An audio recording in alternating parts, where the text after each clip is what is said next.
অনুবন্ধী জটিল সংখ্যা বা কনজুগেট কমপ্লেক্স নাম্বার। আমরা এখন এটা বুঝবো। তো আমরা প্রথমে দুইটা রাশি লেখা আছে a প্লাস আইবি এবং a মাইনাস আইবি। দুইটা জিনিস খেয়াল করো, a প্লাস আইবি আর হচ্ছে a মাইনাস আইবি। এই যে দুইটা জটিল সংখ্যা, দুটিকে অনুবন্ধী জটিল সংখ্যা বলে। অনুবন্ধী কেন? কারণ দেখো এখানে সেম টু সেম আছে। এই যে প্রথমে a, এখানে দ্বিতীয় রাশিতে প্রথমে a আছে, এখানে প্রথম রাশিতে আইবি আছে, দ্বিতীয় রাশিতেও আইবি আছে, কিন্তু ডিফারেন্সটা হচ্ছে এই যে মাঝখানে প্লাস আর এখানে মাঝখানে মাইনাস। আর তুমি যখন দেখবা যে জটিল সংখ্যা, দুইটা জটিল সংখ্যা কিন্তু সংখ্যাগুলো সেম, কিন্তু মাঝখানের চিহ্নটা পরিবর্তন বা একটার চিহ্ন পরিবর্তন আর বাকি সব সেম আছে, তখন ওই দুইটি সংখ্যাকে পরস্পর অনুবন্ধী জটিল সংখ্যা বলা হবে বা কনজুগেট কমপ্লেক্স নাম্বার বলা হবে। ওকে, এদের একটিকে অপরটির কি বলা হয়? এদের একটিকে অপরটির অনুবন্ধী জটিল সংখ্যা বলা হয়। কেন বলা হয়? a প্লাস আইবি কে জেড দ্বারা প্রকাশ করলে a মাইনাস আইবি কে কি জেড বার দ্বারা কি করা হয়? প্রকাশ করা হয়। মানে যদি প্লাস সংখ্যাটাকে আমরা জেড দ্বারা প্রকাশ করি, মানে একটা সংখ্যা যদি জেড দ্বারা প্রকাশ করা হয়, এর অনুবন্ধী হচ্ছে কি অপোজিট, মানে মাইনাস, তাহলে এটাকে বলা হবে জেড বার। মানে কোন একটা সংখ্যাকে জেড দ্বারা প্রকাশ করলে তার অপোজিট যদি হয় অনুবন্ধী, তাহলে জেড বার, উপরে বার দিতে হবে। আমরা বার দিলেই বুঝতে পারবো যে এটা হচ্ছে কনজুগেট বা অনুবন্ধী সংখ্যা। একটা সংখ্যা যদি ওয়াই দ্বারা প্রকাশ করা হয়, তাহলে তার অপোজিট হবে ওয়াই বার। এটাই বুঝেছি যে দুটো সংখ্যা যখন অনুবন্ধী হয় বা জটিল হয়, তখন তাকে যে মান দ্বারা বোঝানো হয়, অন্যটাকে বোঝানোর জন্য সেম লেটার ইউজ হবে, কিন্তু উপরে বার হবে। আচ্ছা, পরে চলে আসে জটিল সংখ্যার বর্গমূল নির্ণয়। জটিল সংখ্যার বর্গমূল কিভাবে বের করে? আমরা তো প্রথমে জটিল সংখ্যা চিনতামই না, জটিল সংখ্যা চিনতে পারলাম, এখন এটা আবার বর্গমূল করতে হবে, রুট করতে হবে। রুট কিভাবে করে? এখানে a প্লাস আইবি একটি জটিল সংখ্যা, এটা আমরা ভালো করে জানি। কেন জানি? কারণ এখানে কি আছে? একটা বাস্তব সংখ্যা আছে, a হচ্ছে বাস্তব সংখ্যা আর আইবি হচ্ছে অবাস্তব সংখ্যা। সো a প্লাস আইবি একটি জটিল সংখ্যা। তো এই যে এটা যদি জটিল সংখ্যা, এর বর্গমূল নির্ণয় করতে হবে। তো নির্ণয় বর্গমূল, এটা বর্গমূল বের করার একটা সূত্র আছে, সরাসরি সূত্র, এটা হচ্ছে root over a plus I B. যেহেতু বর্গমূলটার উপর রুট দিতে হবে, আর এটা সরাসরি সূত্র হচ্ছে এটা। এই সূত্রটা আমাদের মুখস্থ করে নিতে হবে। যখন এমসিকিউ করব অথবা শর্টকাট ম্যাথ করতে হবে, তখন আমরা এই ফর্মুলা ইউজ করব। প্লাস মাইনাস, তারপর third bracket, second bracket, half into root over a square plus b square. এই যেখানে যে মানটা থাকবে এর মানটা এখানে আমরা বসাবো। আবার এখানে i এর সঙ্গে যে গুণাকারে b থাকবে, এখানে b এর মানটা এখানে b স্কয়ার বসাবো, তারপর প্লাস বসাই a, আর বাকিটা হচ্ছে ব্র্যাকেট ক্লোজ করে পাওয়ার হাফ। অনুরূপ ভাবে এই যে প্লাস উপরে i into second bracket half root over a square b square minus minus a bracket close power half দেব। মানে এটা হচ্ছে সংক্ষিপ্ত একটা ফর্মুলা। কিন্তু b যদি 0 থেকে ছোট হয়, এখানে খেয়াল করো, এখানে এই যে a একটা বাস্তব আর b কিন্তু অবাস্তব। এখানে বলছে b যদি 0 থেকে ছোট হয়, দ্যাট মিন্স -1 -2 -3 এরকম মাইনাস যদি হয় x এবং y বিপরীত চিহ্ন বিশিষ্ট হলে, x এবং y বিপরীত চিহ্ন বিশিষ্ট। x এবং y কই থেকে আসবে? x এবং y হচ্ছে তোমার ওই যে জটিল সংখ্যা যে প্রথম আমরা পড়েছিলাম, যে z ইকুয়াল কি x প্লাস iy, এই যে x প্লাস iy, এটাই বলছে x এবং y যদি বিপরীত চিহ্ন বিশিষ্ট হয়, মানে একটা প্লাস আর একটা যদি মাইনাস হয়, বিপরীত চিহ্ন হয়, তখন সেই ক্ষেত্রে তার বর্গমূলটা কি হবে? তখন root over a plus i বর্গমূল কি হবে? সেম টু সেম হবে, চেঞ্জ হবে শুধু এই জায়গাটাই, এই যে মাইনাস হবে। এখানে দেখো আগে ফর্মুলা ছিল এই যে i এর আগে প্লাস, আর এখানে এই যে i এর আগে মাইনাস, জাস্ট এইটুকু চেঞ্জ, আর বাকি সব সেম টু সেম। এটা হচ্ছে সরাসরি ফর্মুলা বর্গমূল নির্ণয় করার জন্য। ওকে, এখন আমরা শিখব এককের ঘনমূল। এককের ঘনমূল, কিউবিক রুটস অফ ইউনিটি। এককের ঘনমূল নির্ণয় করব কিভাবে সেটা দেখে নিই। একক মানে হচ্ছে 1, ঘনমূল মানে হচ্ছে এই যে কিউব রুট, মানে রুটের উপরে এই যে এখানে 3 দিতে হবে, এটি হচ্ছে ঘনমূল। এন্ড এককের ঘনমূল বলছে, এইজন্য একের উপরে ঘনমূল চিহ্নটা দিয়েছি। যদি 2 এর ঘনমূল বলে তাহলে 2 এর উপরে ঘনমূল দিতাম। ওকে, তাহলে আমাদের বের করতে হবে এককের ঘনমূল। এইজন্য আমরা 1 এর উপরে রুট মানে ঘন রুট 3 দিছি, মানে কিউবিক রুট দিছি। আর এটাকে যেহেতু এটার আমরা মান বের করব, কয়েকটা মান বের হবে, দ্যাট মিন্স 3টা মান বের হবে, এজন্য এটাকে আমরা একটা অন্য একটা রাশি দ্বারা ধরে নিয়েছি, যেমন x cubic root 1 equal x এর ধরে নিয়েছি। ধরে নেওয়ার পর এখন এই যে কিউবিক রুট এটাকে ভাঙলে, দ্যাট মিন্স এটাকে যদি সাইড চেঞ্জ করি, ঘন রুটকে সাইড চেঞ্জ করে যদি এই পাশে নেওয়া হয়, তাহলে অবশ্যই ঘন রুট বাদ গিয়ে শুধু 3 হবে পাওয়ারটা, রুটটা বাদ যাবে, 3টা পাওয়ার হবে। বোঝানোর জন্য বলতেছি, ধরো এখানে আমি 4 লিখলাম আর এখানে আমি x লিখলাম, তাহলে আমরা যদি এখানে সাইড চেঞ্জ করি, এই যে কিউবিক রুটের জায়গায় ফোর্থ রুট আছে, এটা যদি সাইড চেঞ্জ করি তাহলে কি হবে, এটা হচ্ছে x জায়গায় x থাকবে, মানে x জায়গায় x থাকবে, এই যে x লিখলাম, x ইকুয়াল এই যেখানে ডান পাশে যে y ছিল এখানে কিন্তু কাজটা চেঞ্জ হবে। এই যে পাওয়ার, মানে এই যে ঘন রুটের উপর যে পাওয়ার, এই পাওয়ারটা পুরো এখানে বসবে। তার মানে আমরা বুঝতে পারতেছি যে এই পাশে যে পাওয়ার ছিল বা রুটের উপর যে সংখ্যাটা ছিল সেটা এই পাশে এসে পাওয়ার হবে, আর রুট জিনিসটা ক্যান্সেল হয়ে যাবে। তাহলে এটা কি x ইকুয়াল y এর পাওয়ার 4 পেলাম। তো অনুরূপভাবে যদি আমি তোমাদের আরেকটা আমি সংখ্যা দিয়ে বলি যে এটার মান কি হবে, দিয়ে আমি এখানে 8 দিলাম, মনে করে 8 দিলাম, দিয়ে বললাম এটা যদি কি 8 রুট x ইকুয়াল y হয়, তাহলে x এর মানটা কত। তখন তুমি কি করবা, তখন আগে এই যে রুটের ভিতরে যে x আছে x টাকে লিখে ফেলবা, x টাকে লেখার পর সমান চিহ্ন দিয়ে ওই পাশে কি করতে হবে, আমাদের y টাকে লিখে নিতে হবে। এখন ছিল কত, এখানে এই যে রুটের উপরে কি ছিল, 8 ছিল, এখন আমরা 8 লিখে দেব, ব্যাস। তাহলে কি x ইকুয়াল এই যে y পাওয়ার 8। তো সহজ কথা, এই পাশে যা থাকবে, এই পাশে যা থাকবে মানে পাওয়ারে ঘন রুট থাকলে এর ওই পাশে যদি সাইড চেঞ্জ করো তাহলে কি হবে, 1, এই যে রুটের ভিতরে 1টা 1 থাকবে, আর এই পাশে এই যে 3টা ওই পাশে কি x এর উপর 3 হবে।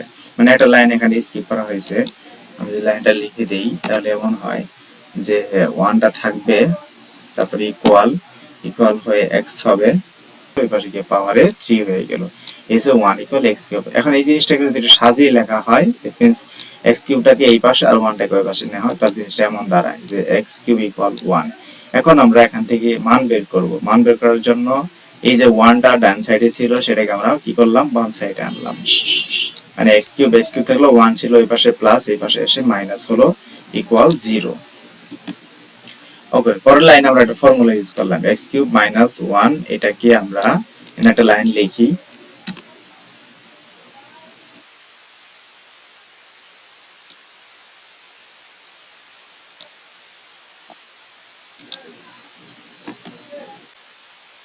লাইন লিখে নিলাম যে x কিউব মাইনাস 1 ইকুয়াল 0, তখন x কিউব রাখলাম, 1 এর উপর কিউব দিলাম, কারণ 1 এর উপর তুমি যত সংখ্যাই দাও পাওয়ার দাও এটা 1ই আসবে দিন শেষে রেজাল্টটা।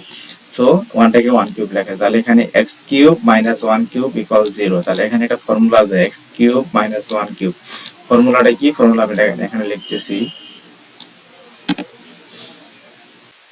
এই যে a cube minus b cube equal a minus b into a square plus ab plus b square. এই ফর্মুলাটা আমাদের এখানে ব্যবহার করতে হবে, কারণ আমাদের x এর মান বের করতে হবে, মানে ঘনমূল বের করতে হবে।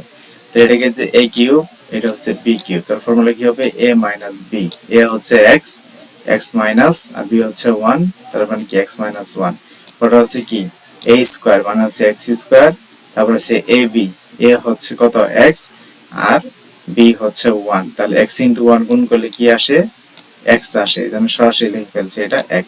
পরে হচ্ছে কি b স্কয়ার, তো b স্কয়ার মানে হচ্ছে 1 স্কয়ার, তাহলে এখানে কি লিখব 1 স্কয়ার, 1 স্কয়ার মানে 1, এজন্য সরাসরি 1 লিখছি। তো আমরা এই যে লাইনটা লিখলাম এটা হচ্ছে ফর্মুলা ব্যবহার করলাম, কোন ফর্মুলা, এই যে ফর্মুলাটা ব্যবহার করলাম। ওকে, আচ্ছা, তাহলে এরপর আমরা লিখতে পারি হয় x 1 ইকুয়াল 0, তাহলে এখান থেকে x 1 ইকুয়াল 0 যদি হয় তাহলে x ইকুয়াল কত হবে, এই পাশে -1, ওই পাশে না, তাহলে ওই পাশে কি +1 হয়ে গেল। আবার দ্যাট মিন্স এখানে অথবা লেখা যায়, অথবা আবার লিখলেও হবে। আবার কি বাকি অংশে কি আছে, এই যে x square plus x plus 1 equal 0, এটি আমরা লিখলাম x square plus x plus 1 equal 0 লিখে নিলাম। এখন এই জিনিসটার আমাদের মান আবার বের করতে হবে, কিন্তু এটাকে মিডিটাম করা যায় না বা কোনো ফর্মুলা নেওয়া যায় না। হ্যাঁ, একটা ফর্মুলা নেওয়া যায় যেটা আমরা 9 হায়ার মেথে পড়েছি, দ্বিঘাত সমীকরণ। দ্বিঘাত সমীকরণের ফর্মুলাটা আমি লিখে দিচ্ছি, এই ফর্মুলাটাই হচ্ছে আমাদের কি দ্বিঘাত সমীকরণের ফর্মুলা। আমরা এখানে এই যে x square plus x plus 1 এটাকে সমাধান করার জন্য আমরা এই ফর্মুলাটা এখানে ব্যবহার করব। তো আমরা এখানে লিখব x ইকুয়াল কি মাইনাস বি। বি মানে হচ্ছে এই যে এটার সহগটা হচ্ছে a, মানে x স্কয়ার সহগ হচ্ছে a আর x এর সহগ হচ্ছে b। তাহলে এখানে x এর সহগ কত আছে গুণাকারে, কোন সংখ্যা নাই মানে 1 আছে। এজন্য আমরা এই যে মাইনাস বি, এই যে মাইনাস লিখে 1 লিখলাম। এরপরে কি আছে ফর্মুলায় প্লাস মাইনাস আছে, এই যে প্লাস মাইনাস এখানে লিখলাম। এরপরে কি রুট ওভার, এই যে এখানে রুট ওভার আছে রুট ওভার লিখে ফেললাম, এই যে রুট ওভার লিখে ফেলেন। কি লেখা আছে বি স্কয়ার মাইনাস 4ac, মানে বি স্কয়ার মাইনাস 4ac এই জিনিসটাকে ডাইরেক্ট ক্যালকুলেশন করে মাইনাস 3 আসে। কিভাবে আসে আমি এখানে দেখিয়ে দিচ্ছি।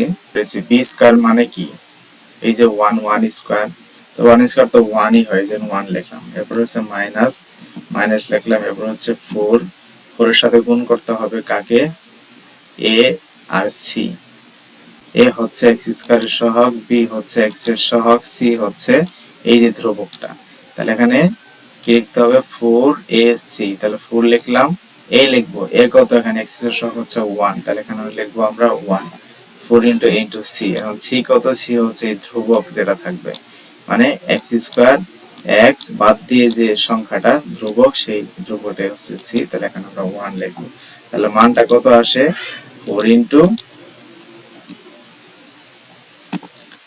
1 minus 4 into 1 into 1, that means 4 into 1 into 1 মানে 4 আসবে। 1 minus 4 মানে হচ্ছে minus 3। তো এই যে minus 3 যেটা আসে এই জিনিসটা আমরা এখানে সরাসরি ক্যালকুলেশন করে, মানে এই যে b স্কয়ার minus 4c এর জায়গায় সরাসরি কি লেখা হয়েছে minus 3 লেখা হয়েছে। আর নিচে হলো 2a, তাহলে 2 আমি বসায় নিলাম। তো বসানোর পর সাথে a হবে গুণ, তাহলে এর মান কত, এখানে যে a গুণ হবে এর মান কত, a হচ্ছে কি যে x স্কয়ার সহ x এর সহগ নাই, কোনো সংখ্যা নাই, তার মানে 1। তো 1 যদি এখানে বসাই 2 into 1 যদি গুণ করে দিই 2 ই আসে। এই জন্য নিচে হচ্ছে 2 আর উপরে কি আসে -1 প্লাস -3। এখন এখানে একটা লাইন আমি এড করে দিচ্ছি, যে লাইনটা এখানে লেখা হয়নি।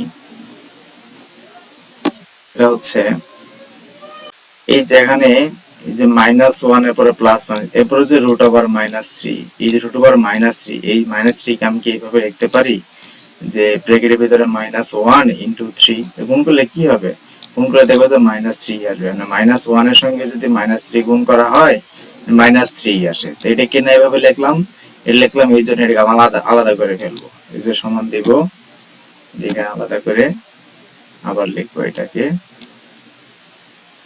এই যে হোল রুট ছিল কার উপর -1 এর উপর ইনটু 3 এর উপর, আমি যদি আলাদা করে দেই তাহলে কি হবে 1 এর উপর রুট আলাদা আসবে, -1 এর উপর আলাদা আসবে এবং √3 এর উপর আলাদা আসবে। তো এইটা কি এই যে √1 মানে এই যে আমরা যে মানটা এখানে লিখে রাখছি রুটের ভিতরে যে -1 এটার মান কত, √1 এর মান কত, আমরা কিন্তু এটা আমরা শিখে আসছি। √1 এর মান হচ্ছে i, এই যে √1 এর মান হচ্ছে i। তাহলে √1 এর জায়গায় আমরা কি লিখতে পারি i লিখতে পারি। এখন যদি i লিখে দেই তাহলে কি হবে, পরের লাইনে যদি i লিখে দেই, এই যে √1 থেকে i লিখলাম, এরপর √3 ছিল √3 লিখলাম, নিচে 2 প্লাস মাইনাস, ব্যাস এই যে এটাই হচ্ছে x এর মান। এখানে x এর মান 2টা, কারণ এটা প্লাস দিয়ে এটা মাইনাস দিয়ে, এখানে 2টা, আবার এখানে x এর মান 1, তাহলে 3টা, তাহলে x এর মান কয়টা বেরিয়েছে 3টা বেরিয়েছে। আর x কাকে ধরছিলাম এই যে কিউবিক √1 মানে এককের ঘনমূলকে আমরা x ধরছিলাম। x এর মান বের করা মানে হচ্ছে কিউবিক রুটের মান বের করা। এই কিউবিক রুটের মান কয়টা পেলাম 3টা, এইজন্য লিখে রাখছি এখানে। সুতরাং এককের ঘনমূল 3টি, যা একটা হচ্ছে 1, একটা হচ্ছে কি -1 প্লাস i √3/2, এই যে এখানে প্লাস মাইনাস আমরা প্লাস নিয়েছি, নিচে 2 আবার মাইনাস নিয়ে আবার লিখছি, এই যে -1 i √3/2 মানে প্লাস একবার দেবো মাইনাস একবার দেবো, তাহলে মান কয়টা পেলাম 3টা। এই 3টাই হচ্ছে এককের ঘনমূল, আর এগুলো বলা হয় জটিল ঘনমূল। এই জন্য বলছে এদের একটি বাস্তব, একটি বাস্তব কেন, কারণ এই যে 1টা হচ্ছে বাস্তব সংখ্যা আর অপর দুইটি, এই যে অপর দুইটি হচ্ছে জটিল সংখ্যা। কেন জটিল সংখ্যা বলা হয়েছে, কারণ এই যে এটার ভিতরে দেখো আই আছে, আমরা জানি আই যুক্ত সংখ্যা জটিল সংখ্যা, আবার বা অবাস্তব সংখ্যা, আবার এই সংখ্যাটাকে বলা হবে কি আই আছে, এই জন্য এটাকে বলা হয় জটিল সংখ্যা বা অবাস্তব সংখ্যা। এই জন্য বলছে একটা হচ্ছে বাস্তব আর অন্য যে দুইটা আছে মান সেটা হচ্ছে অবাস্তব বা জটিল সংখ্যা। ওকে, এখন বলছে যদি যদি এই প্রথম মান যেটা এই যেখানে যে প্রথম মানটা লিখে রাখছি এটাকে যদি আমরা ওমেগা ধরি, ওমেগা ধরা হয়, তবে ওমেগা স্কয়ার হবে এটা। ইট মিন্স মানে এখানে যে যেটাকে আমরা ওমেগা ধরতেছি এটাকে যদি বর্গ করা হয় দুই পাশে, তাহলে এই যে মানটা পাওয়া যাবে। আর এইটাই হচ্ছে পরের মান। তার মানে হচ্ছে এই যে দুইটা মান একটা আরেকটার অপোজিট। কিভাবে অপোজিট? মান দেখতে অপোজিট, আবার স্কয়ার করলে আবার ওই মান পাওয়া যাবে। মানে এটাকে তুমি স্কয়ার করো তাহলে এটা পাবা, আবার এইটাকে স্কয়ার করলে এই পরেরটা পাবা। মানে এই জন্য বলছে যে প্রথমটাকে যদি আমি ওমেগা ধরি পরেরটা কি আসবে, ওমেগা স্কয়ার আসবে। এই যে ওমেগা স্কয়ার মানে স্কয়ার করলে এই মান আসবে। আবার যদি এটাকে তুমি ওমেগা ধরো, মানে এই যে এই মানটাকে যদি তুমি ওমেগা ধরো তাহলে এইটা আসবে ওমেগা স্কয়ার, মানে বর্গ করার পরে এই মানটা চলে আসবে। এজন্য বলা হচ্ছে যে এককের ঘনমূল ত্রয় হলো 1 ওমেগা ওমেগা স্কয়ার। মানে একটা কথা 1 ধরছি, এই যে 1, আর এই মানটাকে যদি তুমি ওমেগা ধরো তাহলে ওমেগা, তাহলে এটা হবে ওমেগা স্কয়ার, কারণ এই বর্গ করলে এটা সমান হয়। এই জন্য এককের ঘনমূল ত্রয় মানে তিনটি হচ্ছে কি 1 ওমেগা ওমেগা স্কয়ার। তো আমরা বুঝতে পারছি